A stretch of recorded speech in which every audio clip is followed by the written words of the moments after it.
कांग्रेस की जो खींचतान है उसको लेकर एक बैठक माना जा रहा है, होने जा रही है, क्योंकि इसी साल राजस्थान में भी विधानसभा के जो चुनाव है वो आने जा रहे हैं और राजस्थान में जो चुनाव है उसको लेकर अब जो तैयारियां हैं उसके साथ साथ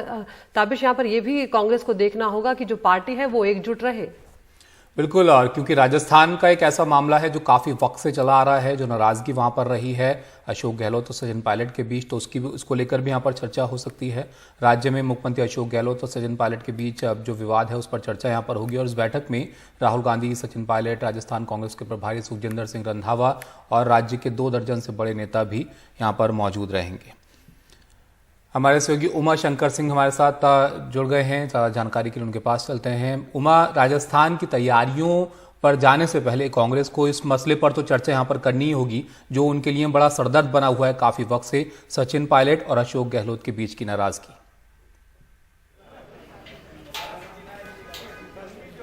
जी देखिए, आपकी आवाज़ जो है साफ़ नहीं आ रही, पीसीआर अगर ऑडियो फिक्स कर पाएँ तो, लेकिन जो मैं समझ पाया हूँ ताबिश आपका सवाल जो है वो इस बैठक से जुड़ा हुआ है। और सबसे बड़ी बात यह है कि जो कांग्रेस की जो बैठक हो रही है वो बैठक हो रही है राजस्थान में चुनावी तैयारियों के मद्देनज़र, लेकिन राजस्थान में कांग्रेस पार्टी की चुनावी तैयारी मुकम्मल नहीं हो सकती जब तक कि अंदरूनी लड़ाई का एक रास्ता निकल कर सामने ना आए। जो हमारी जानकारी ये कहती है वो ये कि जो 3 मांगे थी सचिन पायलट की, उसमें 2 मांगे अशोक गहलोत सरकार की तरफ से मान ली गई है। इसमें राजस्थान पब्लिक सर्विस कमीशन में जो व्याप्त भ्रष्टाचार है जिसको लेकर सवाल उठाए थे सचिन पायलट ने, उसको लेकर एक कमेटी बनाने की बात की गई है। दूसरा जो पेपर लीक मामला है उसमें जो दोषियों को कठोर सजा देने की बात की थी सचिन पायलट ने, उसमें अशोक गहलोत की तरफ से कहा गया है और उन्होंने ट्वीट भी किया कि आगामी विधानसभा सत्र में एक विधेयक लेके आया जाएगा जिसमें जो पेपर लीक के दोषी होंगे उनको उम्र कैद तक की सजा दी जा सकेगी, ऐसा प्रावधान किया जाएगा। तो इन दोनों मांगों को मानने जाने से सचिन पायलट खेमा जो है वो संतुष्ट है। तीसरी जो मांग है वो है वसुंधरा राजे सरकार के समय जो कथित तौर पे भ्रष्टाचार के मामले थे उनके ऊपर कार्रवाई की। हालांकि ऐसी बात है कि जो रातों रात नहीं हो सकती है, लेकिन देखना है कि उनकी इस मांग पे किस तरह का भरोसा उनको दिया जाता है। क्या इस बैठक में वो भरोसा दिया जाता है या अलग से कोई भरोसा दिया जाता है। तो अब जो अंदरूनी लड़ाई है कांग्रेस पार्टी राजस्थान की वो खत्म मानकर चल रही है, लेकिन देखना होगा कि जो आगामी चुनाव है उसके मद्देनजर सचिन पायलट को किस तरह की भूमिका दी जाती है, क्योंकि वो असंतुष्ट रहे हैं जिस तरीके से उनका और उनके खेमे का कहना रहा है कि उनको साइडलाइन किया जाता रहा हमेशा अशोक गहलोत की तरफ से। तो अब जब बिल्कुल चुनाव करीब है तो इस बैठक में जब उसकी तैयारियों को लेकर फैसला होना है तो ये जो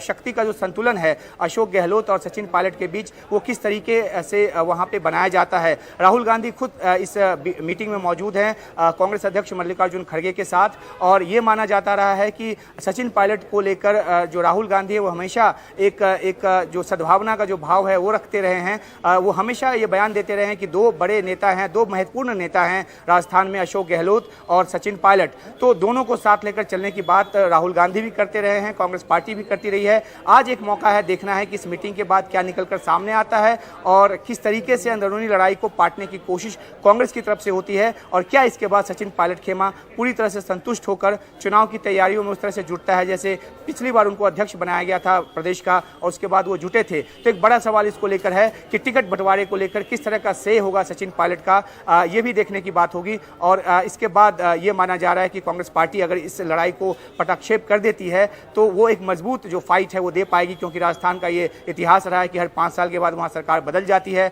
अशोक गहलोत ने कई सारे ऐसे स्कीम्स वहाँ पे लागू किए हैं जिसके जरिए वो जनता का भरोसा जो है वो दोबारा जीतने की कोशिश कर रहे हैं, और अगर कांग्रेस वहाँ रिपीट करती है तो एक ऐतिहासिक बात होगी। लेकिन उस सूरत हाल में भी क्या अशोक गहलोत का अपर हैंड होगा या सचिन पायलट को भी सत्ता में कोई भागीदारी मिलेगी, अहम भागीदारी जैसा कि वो चाहते रहे। तो इन सब बातों को लेकर आगे आने वाले समय में तस्वीर साफ होगी। फिलहाल ये बैठक अहम है, देखते हैं इसमें क्या निकलकर सामने आता है।